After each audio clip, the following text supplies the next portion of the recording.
갈라디아서라고 하는 책은 그 율법주의에 빠진 잘못된 이단들에 대해서 바울이 그들의 문제를 바로 잡고 교회를 건강하게 하기 위한 그런 교리를 담고 있습니다. 그렇지만 사도 바울의 모든 서신이 그렇듯이 이 서신의 후반부로 갈수록 그 교리의 문제에서 떠나서 삶의 문제로 넘어갑니다. 바로 이제 5장이 삶의 문제를 다루는 그런 내용이다, 이렇게 볼 수 있을 것입니다. 그런데 이제 이 갈라디아서의 그 주장을 가만히 보면 아무리 우리가 예수를 믿어도 율법을 지켜야 한다. 율법이라는 게 어떤 의미에서 굉장히 우리에게 명확한 답을 줍니다. 왜냐하면 그 행동을 하면 되기 때문이죠. 그 행동을 하면 기도를 하루에 3번 하고 할례를 하고 어떤 행동을 내가 마쳤으면 나는 어떤 사람이 됩니까? 의로운 사람이 되고 나는 구원받은 자가 되고 어떤 확신들을 가지고 있을 수 있습니다. 그래서 이 율법주의는 무엇하고 연결이 되냐면 도덕주의하고도 연결이 됩니다. 바르게 사는 것, 어떤 행위를 강조하는 도덕주의하고도 연결이 됩니다. 그런데 바울은 계속해서 율법으로는 우리가 구원을 받을 수 없다. 우리의 행위로는 아무리 우리가 완벽해 보이고 아무리 우리가 깨끗하게 사는 것 같아도 결국 우리의 마음속은 그 겉으로 드러난 선을 마음속에서는 이룰 수가 없다. 우리는 죄인이다.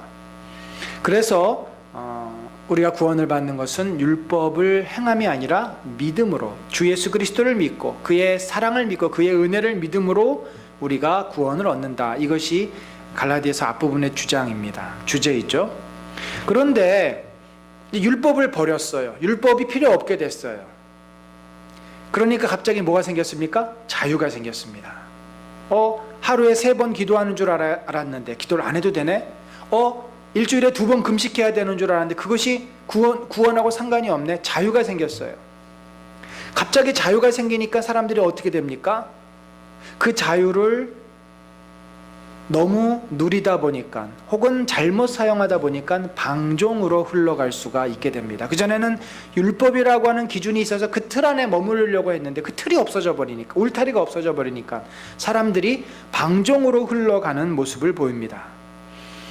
바울은 이 점을 지적하는 거죠. 너희가 율법을 이제 버렸다고 해서 그러면 방종하겠느냐? 마음대로 해도 된다는 말이냐? 그렇지 않다라는 것입니다. 왜냐하면 늘 우리는 무엇을 조심해야 됩니까? 바로 죄 문제를 우리들은 조심해야 합니다. 자, 성경에 보면은 이 죄가 얼마나 우리를 지속적으로 아주 집요하게 괴롭히는지에 대해서 2가지 말씀이 있어요. 첫 번째는 성경 맨 앞에 있고, 두 번째는 성경 거의 뒤에 있습니다. 성경 앞과 뒤를 이 말씀이 이제 들어가 있는데 한번 같이 읽어볼까요? 창세기 4장 7절 시작. 선을 행하지 아니하면 죄가 문에 엎드려 있느니라. 죄가 너를 원하나 너는 죄를 다스릴지니라. 또 베드로전서 5장 8절.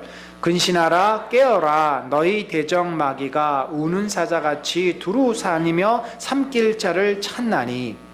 사실 창세기 말씀은 이 베드로전서 5장 8절과 같은 내용입니다. 가인은 선을 행할 의지가 없습니다. 이미 그 마음이 부패되어져 있습니다. 선을 행하지 않기 때문에 죄라는 것이 문에 엎드려 있다. 문 앞에서 웅크리고 그 문을 지나가면 덮치려고, 그러니까 지금 우는 사자가 삼키기 위해서 몸을 웅크리고 앞으로 뛰쳐나가려고 하는 모습과 비슷한 지금 묘사입니다. 그렇게 죄가 우리를 덮치려고 늘 우리를 노리고 있다는 것이죠. 그래서 너는 죄를 다스릴지니라. 우리가 죄를 다스리지 않으면 죄의 노예가 되고 죄의 지배를 받게 된다는 것이 타락한 인간에게 어찌 보면 내려진 저주와 벌이라고 볼 수 있습니다. 우리는 아무리 선하게 살려고 노력을 하고 그리고 깨끗한 양심을 가지려고 해도 나도 모르는 사이에 불쑥 우리 안에 올라오는 것들이 있어요. 그것은 내가 어떻게 할 수 없는, 통제할 수 없는 죄의 모습입니다. 불쑥 분노가 올라오고 불쑥 음란한 생각이 올라오고 불쑥 누가 미워지고 불쑥 욕심이 생기고 온갖 죄들이 우리 안에 잠재되어 있다, 웅크리고 있다가 갑자기 튀쳐나올 수 있다는 거죠. 따라서 바울은 너희가 율법의 문제를 해결했다고 해서 이제 너희가 예수 그리스도의 그 아름다운 모습으로 살아갈 수 있는 것이 아니다. 너희가 한 가지 더 해결해야 될 아주 중요한 문제가 있는데 바로 그것이 죄의 문제임을 말하고 있습니다.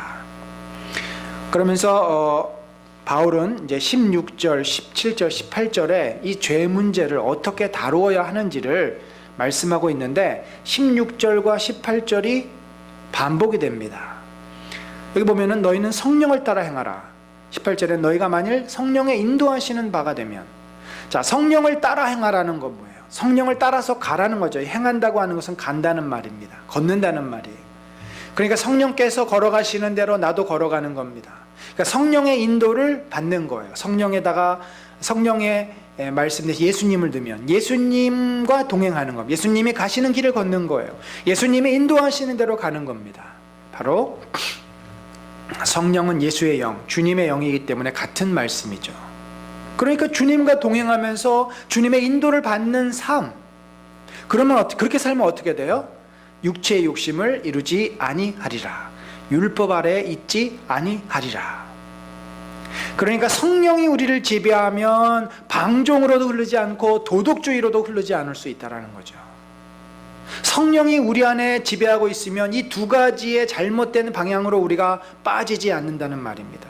사실 세상에 많은 사람들, 하나님을 모르는 사람은 바로 이 방종주의 아니면 도덕주의에 빠져 있습니다.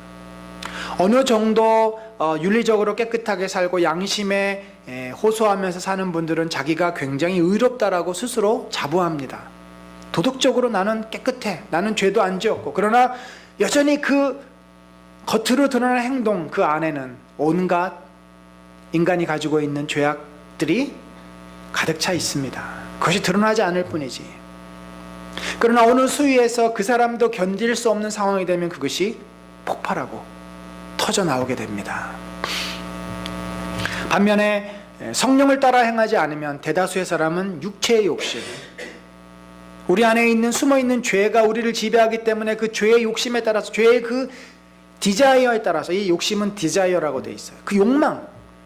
그러니까 이 육체는 여기서 사실 가치중립적인 말이지만 죄가 지배를 하면 그것은 타락의 도구가 됩니다. 그래서 우리 육신이 그 육신 안에 있는 죄가 원하는 대로 우리 몸이 움직여 간다는 거죠. 우리가 이 성령의 은혜를 따라서, 성령의 말씀을 따라서 살면 육체의 욕심을 이루지 아니하리라. 그 육체의 욕심, 육체의 소욕대로 늘 우리가 살 수밖에 없는데 그것을 끊어낼 수 있다라는 표현입니다. 이루지라는 말이 완성하다라는 말인데 계속 그렇게 끌려가지 않고 방향을 바꾸고 더 이상 육체의 지배를 받지 않을 수 있다라는 말입니다. 당시의 삶이 그랬어요. 뭐 오늘날도 마찬가지라고 생각합니다만 당시에 그 로마의 문화라는 것이 얼마나 이 타락한 문화입니까? 얼마나 그 문화가 겉으로는 굉장히 도덕적이고 겉으로는 굉장히 윤리적이지만 사실은 안으로 들어가 보면은 온갖 더러움과 악함이 가득 차 있는 문화, 잔인함과 또 음란함과 이 모든 것이 그 문화에 배어 있는 그 시대. 그 시대 사람들을 선택할 수 있는 두 가지밖에 없어요. 나는 저렇게 살기 싫어해서 도덕주의적으로 살던지, 아니면 그냥 그 문화에 젖어들어서 방종하며 살던지. 오늘날도 우리는 이 두 가지의 사실은 그 길 위에 서 있습니다. 우리는 나도 모르는 사이에 도덕적인 기준들을 가지고 있어요. 하나님께서 말씀해 주신 십계명이 있고 또 우리가 크리스찬으로서 어떤 양심들이 있기 때문에 비교적 우리는 뭐 죄 안 짓고 나쁜 짓 안 하고 뭐 그렇게 사는 것으로 만족을 합니다. 그러나 성경에서 말하는 죄는 그 수준이 아니에요. 우리의 내면 깊은 곳에 있는 그런 죄를 말하는 겁니다. 그런 죄가 여전히 우리 안에 움크리고 있고 어느 순간, 내가 참을 수 없는 순간, 내가 그 욕심에 이끌리는 순간, 그 숨겨져 있는, 땅 밑에 숨겨져 있는 것이 위로 폭발하며 올라오게 된다는 거죠. 따라서 이러한 그 문제를, 그래서 우리는 이렇게 생각을 합니다. 잘 살다가 한두 번 내가 실수하고 내가 죄를 짓고 굉장히 자존감이 확 떨어지고 마음이 무너져요. 그리고 하나님 앞에 회개합니다. 그리고 다시 또 윤리적으로 잘 살아요. 문제없이 살아요. 나는 잘 살고 있다라고 스스로 생각해요. 아닙니다. 그렇게 사는 것은 세상 사람들도 똑같이 살 수 있는 거예요. 성경에서 말하고 있는 것은 성령의 인도를 받는 삶, 주님의 마음을 품는 삶으로 우리가 나아가지 않으면 우리는 그 사이에서 계속 왔다 갔다. 그러니까 로마서에서는 어떻게 표현했습니까? 오라, 내가 곤고한 사람이다. 내가 너무나도 지쳤고 내가 너무나도 힘들다. 내 마음에 선을 좋아하는 법이 있고 또 악을 좋아하는 법, 이 두 법이 서로 싸운다. 늘 그 속에서 갈등할 수밖에 없는, 그게 우리 일반적인 사람들의 모습이라는 것이죠. 우리는 이 문제를 해결하지 못하면 17절대로 계속 갈등을 하게 됩니다. 육체의 소욕은 성령을 거스리고 성령은 육체를 거스리나니, 서로 반대 방향으로 가려고 하는 거죠. 육체의 소욕, 육신은 나를 위해서 나의 인생을 즐기기 위해서 살려고 하고, 성령은 하나님을 바라보면서 하나님의 은혜 가운데 살려고 하고. 왜 우리가 예배를 드리고 기도를 해야 하고 신앙 훈련을 해야 됩니까? 그렇지 않으면 우리는 육체의 소욕으로 자꾸 나가게 돼요. 귀찮고 잊어버리고 늘 나밖에 생각을 안 하고, 그게 우리들의 모습입니다. 그래서 우리는 이 육체의 소욕을 제어하고 절제하고 다스리기 위해서 기도 생활도 하는 것이고 훈련을 하는 거 아니겠습니까? 이 둘이 서로 대적함으로 너희가 원하는 것을 하지 못하게 하려 함이라. 너희가 원한다는 것은 우리 몸이 원하는 거죠. 성령의 지배를 받아야, 그러니까 16절하고 18절이 이 17절에 대한, 17절이 주제라고 할 수 있는데, 그렇게 성령의 인도함을 받으면 결국 우리가 원하는 것, 그 죄 문제를 해결할 수 있다라는 말입니다. 여러분, 우리가 극복해야 될 이 땅에 많은 죄들이 있습니다. 오늘 본문에 보니까 크게 세 가지의 그 구분이 되어 있어요. 첫 번째는 음행과 더러운 것과 호색. 이것은 성적인 그런 범죄를 말합니다. 이것은 그 당시에도 너무나 만연한 그런 음란하고 음탕하고 또 아주 문화와 연극 그리고 모든 것 가운데 배어있는 그런 더러운 죄들, 성적인 것과 연관된 범죄들을 말하고 있는 것이고, 두 번째가 우상 숭배와 주술이라는 표현이 있습니다. 이 우상 숭배와 주술은 이제 우상을 숭배하는 일뿐만 아니라, 주술이라고 하는 말은 이제 미신 그리고 마술을 한다는 말입니다. 원래 약이라고 하는 단어가 이 주술이라는 표현으로 썼는데, 그러니까 마술하는 사람들이 화학 그 성분을 가지고 불도 막 일으키고 연기도 피우고 해가지고 그들이 사람들을 현혹하고 이제 미신에 빠지게 하고, 그런 일들을 그 당시에 또 많이 했습니다. 세 번째는 원수 맺는 것과 분쟁과 시기와 분냄과 당짓는 것과 분열함과 이단과 투기. 다 이것은 인간관계의 갈등들이에요. 서로 싸우고 미워하고 갈라서고 시기하고 이런 어떤 인간관계의 그 다툼, 갈등들. 그리고 네 번째는 술 취하고 방탕하고. 사실 우리 오늘날의 모습하고 별로 다를 게 없습니다. 오늘날의 사람들도 다 이렇게 살지 않습니까? 이런 문제 속에서 헤매고 있지 않습니까? 술 마시고 방탕하게 살고 맨날 서로 만나서 싸우고 갈등하고 편가르기 하고, 또 하나님을 버리고 자기들이 만든 신을 섬기고 있고, 온갖 음행과 더러운 것, 악한 행동들을 하고. 우리 문화나 로마의 문화가 별로 다를 바가 없습니다. 만약에 우리가 예수 그리스도를 믿었는데도 이러한 그 죄악에서 떠나 있지 않고 이 죄악과 가까이 있다고 한다면 바울이 매우 무서운 말을 합니다. 이런 일을 하는 자들은 하나님의 나라를 유업으로 받지 못할 것이요. 이게 무슨 말입니까? 구원을 받지 못한다는 말이죠. 그렇지 않겠습니까? 구원받은 자가 어떻게 이 죄악 가운데 거할 수 있겠어요? 서로 양립이 불가능합니다. 구원받은 자는 그런 죄에 빠졌다고 한다면 속히 회개하고 돌아와야지, 계속 그 안에 머물러 있다면 그는 거꾸로 구원받은 자라고 볼 수가 없는 거죠. 오늘의 말씀은 바로 우리가 예수님처럼 살려면, 이 죄의 문제를 해결하고 더 이상 갈등하지 않고 내 의를 내세우며 내 노력으로 도덕적인 삶으로써 우리 스스로 교만해지지 않고, 또 아니면 세상의 유혹에 못 이겨서 방탕하게 되고 죄악에 빠지지 않으려면 결국 어떻게 해야 되는가? 바로 성령의 다스림을 받아야 한다. 성령의 인도를 받아야 한다. 예수의 영이 우리 안에 충만해져야 함을 말하고 있습니다. 어떻게 그것이 가능할까요? 여러분, 예수의 영이 우리를 충만하게 하기 위해서는 제일 먼저 중요한 것이 내 마음을 비우는 것입니다. 우리의 마음을 비워야 돼요. 비운다는 게 무슨 말입니까? 내 주장, 내 교만함, 내 생각을 일단 내려놔야 돼요. 내가 계속해서 뭔가를 주장하고 있고 내가 뭔가를 계속해서 요구하고 있으면 예수님의 말씀이 들리겠습니까? 예수님의 그 마음을 내가 받을 수 있겠습니까? 우리 아이들에게도 부모가 권면하고 충고할 때 아이들이 엄마의 말을, 아빠의 말을 들을 그 마음의 준비가 안 되어 있으면 아무리 얘기를 해도 그것은 다 흘러가는 소리입니다. 마음을 열어야 돼요. 우리가 예수 그리스도를 향한 마음이 열려야 됩니다. 그래서 기도 생활이 얼마나 중요한지 몰라요. 기도가 바로 주님 앞에 내 마음을 여는 것이죠.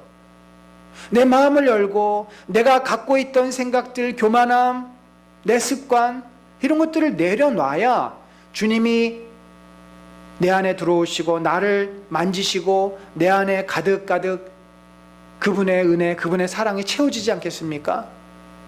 비유적으로 말하면 오로지 내 마음에 예수 그리스도로 가득 차는 것이 바로 성령의 충만입니다. 그 말은 정말 예수님과 딱 달라붙어서 예수님하고 손을 꼭 붙잡고서 예수님의 마음을 내가 느끼고 예수님의 그 생각을 내가 읽고, 그런 상태. 정말 부부가 너무 서로 마음이 하나가 돼서 항상 같은 생각을 하고 같이 살고 같이 움직이는 것처럼 예수 그리스도와 우리가 그렇게 된 상황이 바로 성령의 다스림을 받고 인도함을 받는 상황입니다. 우리가 그 은혜를 사모합시다. 우리가 왜 기도해야 합니까? 나를 비우고 나를 버리고 주 예수 그리스도로 나를 채우기 위해서입니다. 주의 은혜로, 주의 사랑으로, 주의 말씀으로, 주의 축복으로, 주의 능력으로. 그래야만 내 안에서 나도 모르게 자꾸 올라오는 죄를 이길 수 있습니다. 그래야만 내 마음속에서 자꾸 올라오는 그 교만함과 내 의를 내려놓을 수가 있습니다. 그러지 않으면 우리는 늘 오늘 또 잘 사는 듯 했다가 내일 또 힘들어지고, 그걸 계속 반복할 수밖에 없어요. 오늘 이 저녁에 우리가 같이 기도하기를 원하는 것은 성령께서 우리의 마음에 온전히 찾아오셔서 우리를 다스려 주시옵소서. 우리 같이 기도합시다. 내 마음을 내려놓고 내 마음을 주님께 드리고, 주여, 성령이여, 나를 만지시고 나를 다스리시고 나를 주장하여 주시옵소서. 그래서 내 안에 있는 죄악을 이길 힘을 주시고, 그래서 내 마음속에서 나를 힘들게 하는 그 악한 것들을 내가 이겨내는 주님의 사람들이 되게 하여 주시옵소서. 주여, 우리의 마음에 하나님의 은혜를 참으로 폭포수처럼 부어주시고 우리 마음에 성령의 충만함과 능력으로 가득가득 채워 주시옵소서. 이 시간에 같이 기도하겠습니다.